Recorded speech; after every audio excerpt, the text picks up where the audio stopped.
Do I agree with Habo's recent PvE tier list for Diablo Immortal?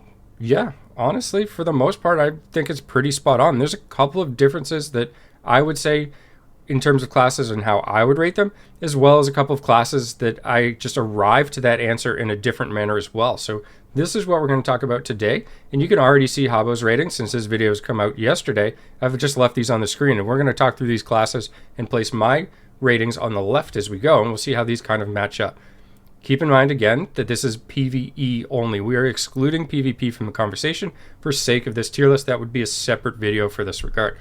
For Monk, I think Monk is in a very good spot. They're good open world farmers, but the builds can be a little annoying to play.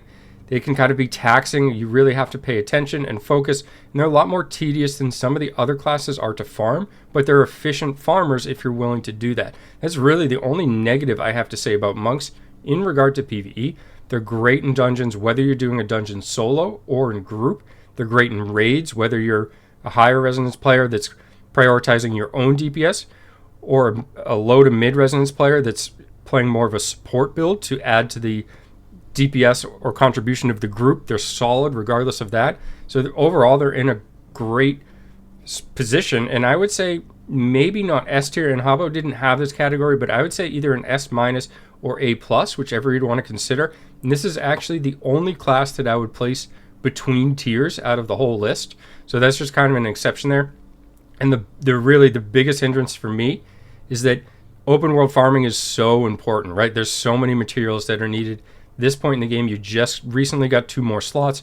These materials are needed by almost everybody. There's such a tiny percentage that doesn't need them, that the enjoyment or just the ease of farming is a pretty big deal to me. So that's why I wouldn't give them the full S. And you can choose whether you want to do an S minus or an A plus. Doesn't make much difference. I just think that's the one class I would place between 2 actual tiers.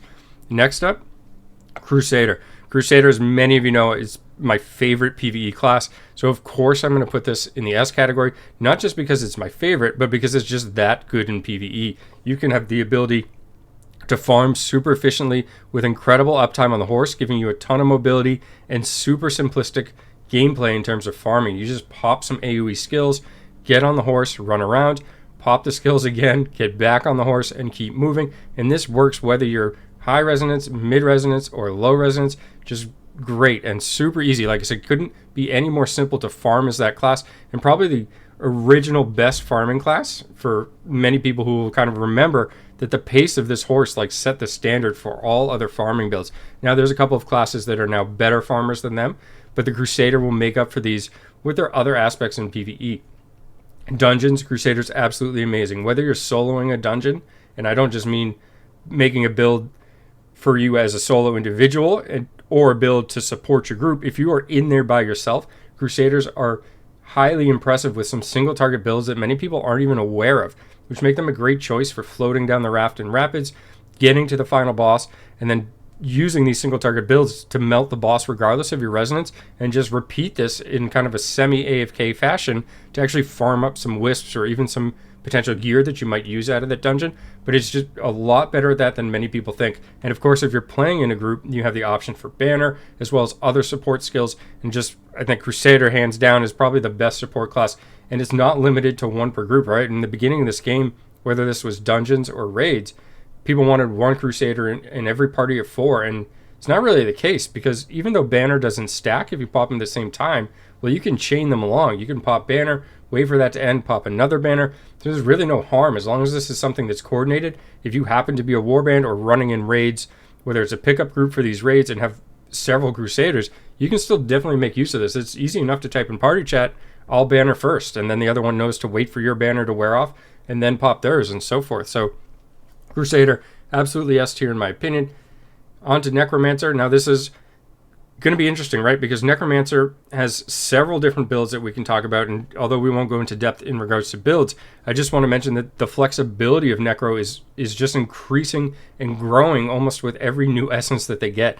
Necros used to be very limited to just summon builds, right? Everybody ran 6-piece Shepherd, everybody ran summons. This is way back, and a lot of people may not even remember it, and now they're just very diverse. This makes for a very fun and versatile class, which definitely in PvE rankings is going to give it a boost, right?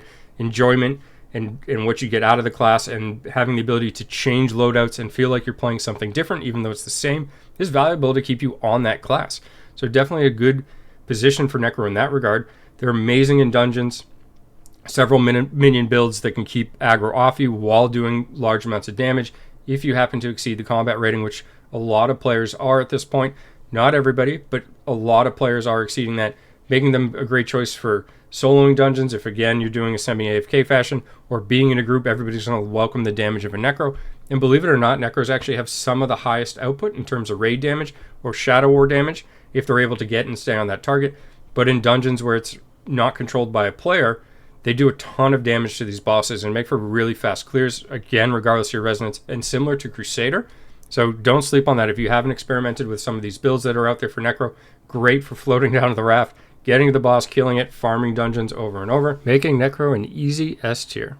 The next set that Habo has rated into classes that he put into the A tier, and I think it's important to note that out of the S tier, like I said, I think this list is spot on. The only thing I kind of had a difference on was Monk, and I would just put it slightly lower.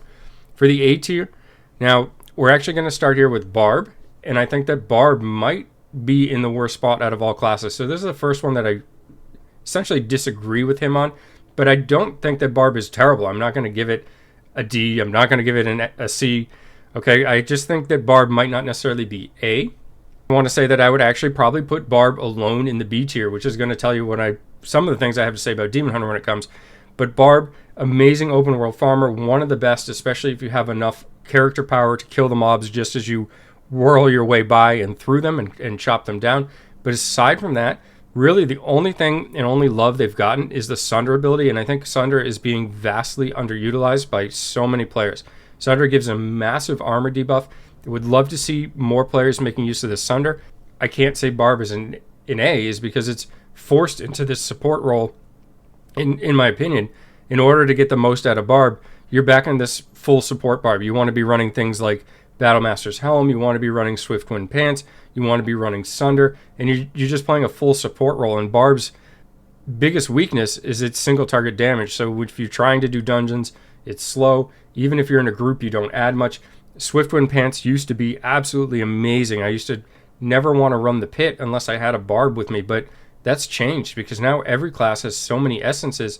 There's tons of essences for just movement speed, tons of essences for mobility, and this is for all classes. So I feel like Barb's value is actually decreased in that regard, and the Swiftwind Pants for sure are less valuable than ever. Barbs for raids, same situation as dungeons, right? You're basically going to be a support monkey here if you want to get the most out of it. But overall, I would say Barb is probably a B, and I think it's the worst or the lowest rated class in PvE at the moment. And I think it's worth mentioning it maybe in that same spot in PvP, but this video isn't really talking about that. On to Blood Knight. We've only had this class for about a week, but Blood Knight, strong in PvE. Do I think it's amazing for something like World Farm? No. Do I think it's amazing for something like Dungeon Clear Speed? No. Do I think it's amazing for raids? No. Actually, it might be the worst or one of the worst for raids, but overall, it's in a good spot. Self-sustain is second to none. So overall, I would say that Blood Knight is an A as well.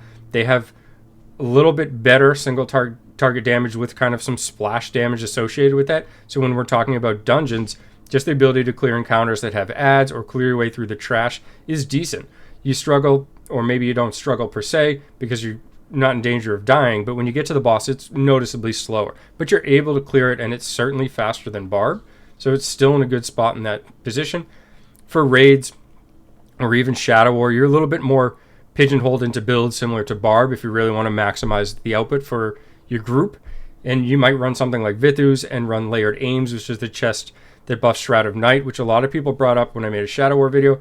But the coordination required to do that, or the simplicity, is a lot different than if you just run a build that allows and gives you mobility and allows you to get to your target and deal some damage. So time will tell whether those trade-offs are worth it and whether these builds are enjoyable.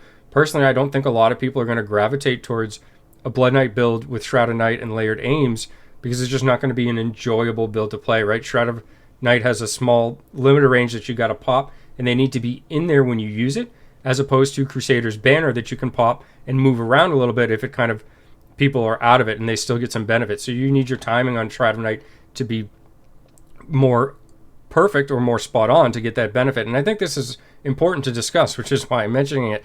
There's just the simplicity of some builds, especially at this point in the game. If it's not an enormous benefit or an enormous difference, a lot of people just aren't going to do it. Wizard, I've always loved in PvE. Every time I get on it, I say how it's just great at everything. It's not amazing or the best at anything, in my opinion, in PvE, but it's great at everything. So it's difficult to give Wizard any kind of a negative feedback in that regard. But really what I'm trying to express or convey here is that it's not that Wizard isn't capable of doing all the content or doing all the content well. It's just that it doesn't buff your party or raid as well as a monk. It doesn't have the DPS increase of, say, a Crusader, and it doesn't have the single target damage of a Necro. So because of all those things, I would still keep Wizard in the A category, which is exactly where Habo had it. But overall, Wizard a great class, and if you're ever looking for something that's just good at everything, Wizard's a great choice, right? You can be a Wizard, you can farm, you can solo, you can group, you can dungeon, you can raid. Just hands down kind of the most flexible or versatile class in that regard. So this gets us down to Demon Hunter, and this is then the final class, obviously, but this is another one that I would actually move up. So just as I slid Barb down, I actually would move Demon Hunter up to A. And I also think it's important to note where kind of perhaps the devs feel that this class is. The fact that Demon Hunter's got an ability when all the other classes got new skills, and the Demon Hunter's got the ability to find treasure, right? They can see mobs around them, find treasure goblins, and so forth.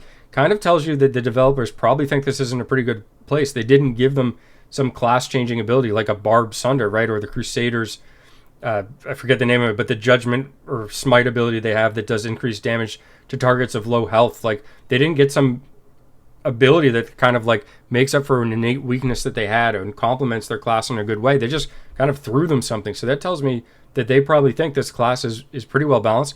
And I agree with that. I think that it's in A. Now, if we're talking PvP, this is a different situation, and it keeps getting repeated nerfs in that regard. But I think that Demon Hunter is solid A. For open world farming, it's a little bit boring, and again, enjoyment just a big factor, at least in my opinion, for this list, because you're just shooting things and running around in a circle. You can make use of some movement skills, but they're a little bit tedious, not quite to the degree that Monk is to open world farm, but it adds up over time.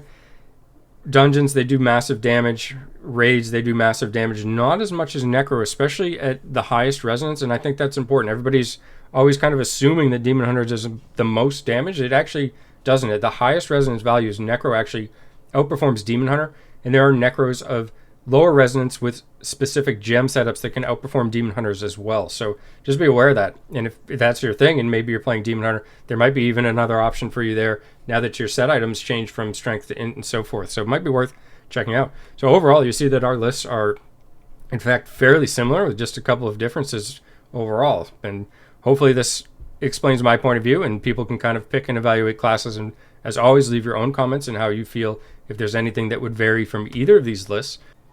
In general, all the classes very well balanced in regards to PvE at this time. Both Habo and myself have really rated all of the classes in an A or B. So hats off to the devs in that regard for PvE balance. I think PvP, unfortunately, has a lot of room to be desired, but this also varies depending on your resonance and which classes are more powerful or less powerful depending on that resonance as well. Check out Habo's stuff. I'll leave that link in the description. Like I said, as always, thanks for taking the time to watch, and have a great day.